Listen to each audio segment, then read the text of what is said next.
bands, perhaps in the top 5 for me. Metallica.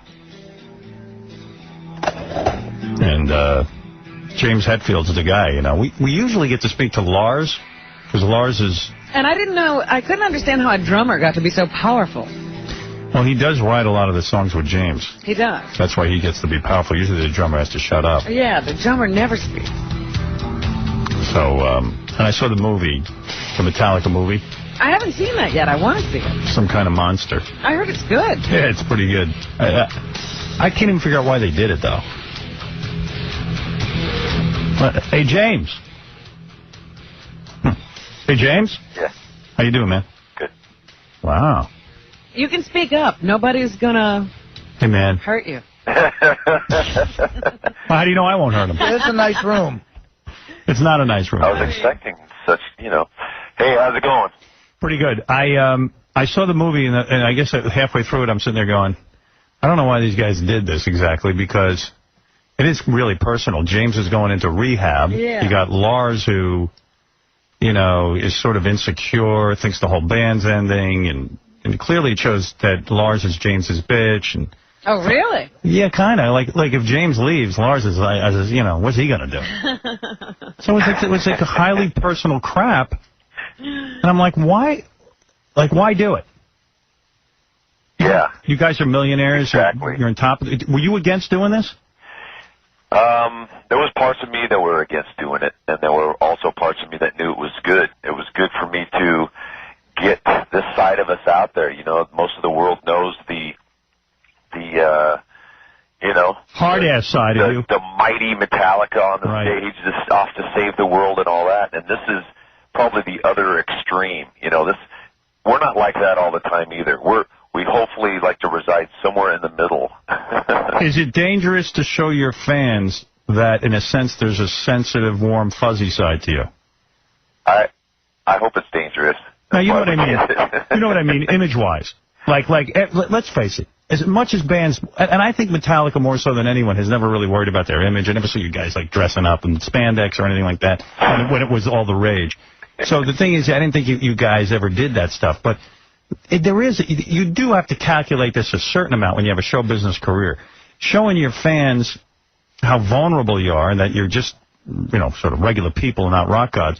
There could be a downside, is what you're saying? It could. I mean, someone had to sit down and figure this out if it was good for the band.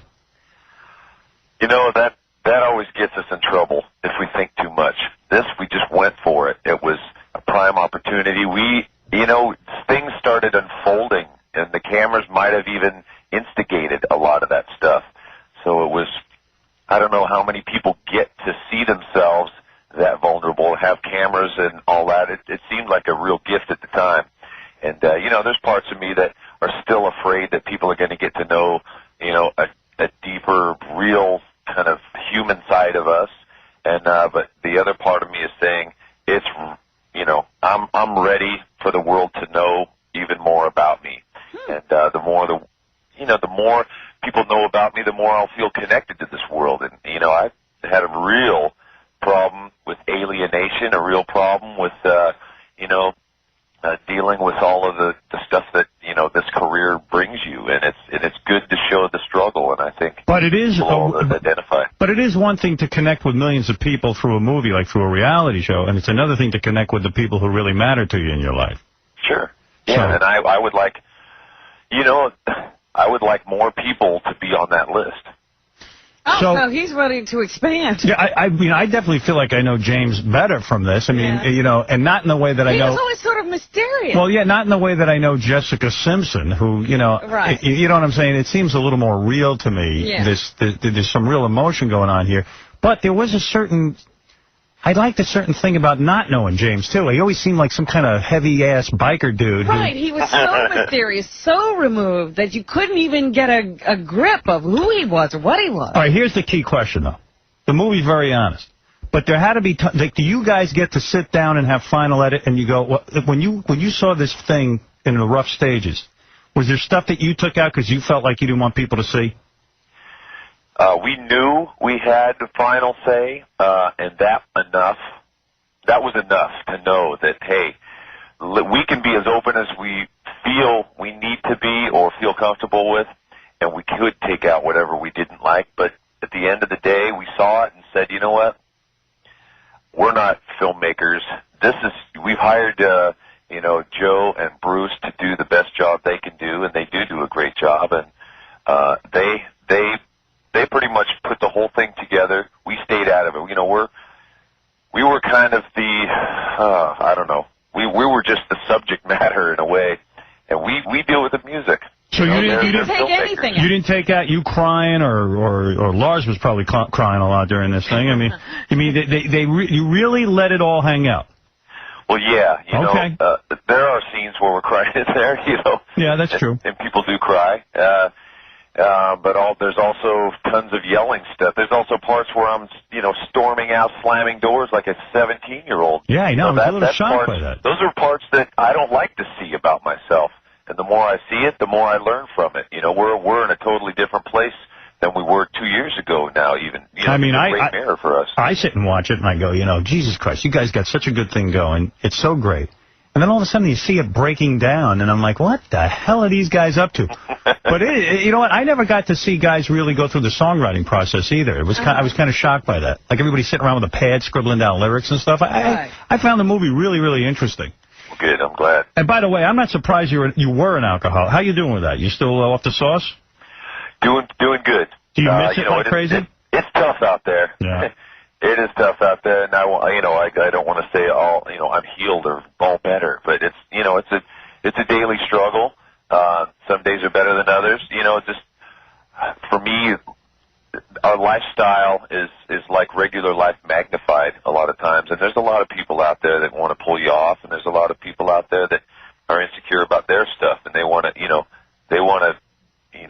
get you off the wagon just to make themselves feel a little better. Yeah, well, I got the impression from the movie that you were really screwing up. I mean, not just with the band, necessarily, not even so much with the band, but more with your wife and your kids, and you were probably blaming it on drinking, but I got the feeling like you were just cheating on her and everything, right?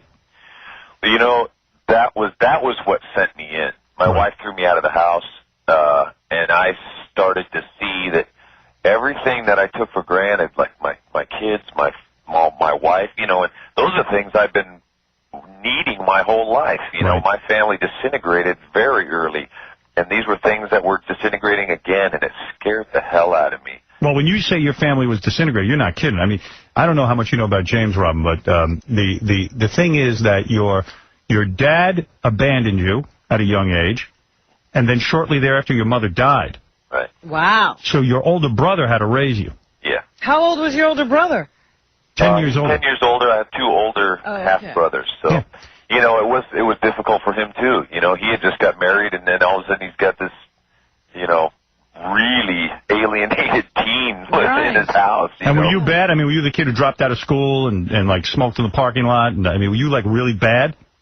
I really closed down. When my mom died, I left the world, it seemed. That, I couldn't trust anyone. Everyone I loved would leave. So your first family was really your rock band? Basically. Because I remember you guys in the beginning, I mean, the famous stories, you guys traveling around in cars together and the whole thing and sleeping in cars and all that. But the thing is, that was probably your family substitute. You didn't have a mother and father. Very true. And I think, there's, to an extent, all four of us share a lot of that. And that's where we've really connected.